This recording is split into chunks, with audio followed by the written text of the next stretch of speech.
ధీమాన్ పవన్. పాపం ధీమాన్ పవన్ చూస్తే నాకు అయ్యే పాపం అనిపించింది. మోకాళ్ళ మీద వంగి క్షమించండి సార్, నేను ఎప్పుడు ఇంకా అట్లా చెయ్యను, కనీసం టచ్ కూడా చేయను చెప్పని అన్నాడు. ఇంకా పాప మా పిల్ల జోలికి ఎప్పుడు అనుకుంటా, కానీ రీతి మాత్రం మంచి స్టాండ్ అయితే తీసుకునింది. నా గురించే కదా మాట్లాడుతున్నారు ఎందుకు అనుకోకుండా వాళ్ళిద్దరికి మంచి ర్యాప ఉంది కదా.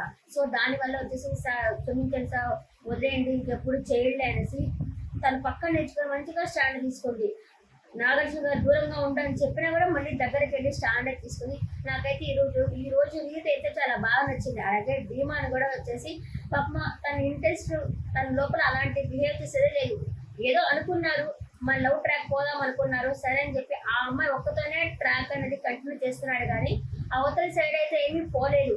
వాళ్ళిద్దరికి మంచి ర్యాప్ ఉంది కాబట్టి తోసుకుంటారు, ఇచ్చుకుంటారు, ఫ్రెండ్స్ మధ్య ఇది కామనే. కానీ మీ ఇంట్లో వాళ్ళైతే అంతలానే బెల్ట్తో కొడతావా, అట్లా కొట్టాల్సి వస్తుంది అని చెప్పి అడగటము, హౌస్ అందరికి సారీ చెప్పించడము, ఇలాంటిది అయితే నాకైతే నచ్చలేదు. టాస్క్ విషయంలో ఒక్కసారి క్లాప్స్ కొట్టించారే కానీ ఆ వీడియో వేసి సూపర్, నువ్వు ఎలా కాళ్ళతో ఒకరిని చేతులతో ఒకరిని ఎలా పట్టుకున్నావు ధీమాన్, నువ్వు సూపర్ గా పట్టుకున్నావు అని అప్రిషియేట్ అయితే లేదు. కానీ ఈ విధంగా కూడా ధీమానికి మంచిదే.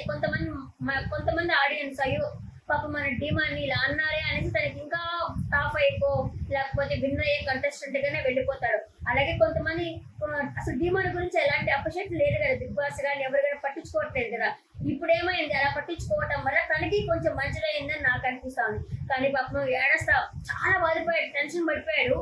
ఓపెన్ చేస్తా గేట్లు పో అని చెప్పేసరికి చాలా బాధపడ్డాడు. నాకు కూడా చాలా బాధేసింది. అంత పెయిన్ అయితే ఎందుకు పెట్టాలా, అంత స్ట్రెయిన్ అతనికి మీద ఎందుకు పెట్టాలా అని నాకైతే అనిపించింది.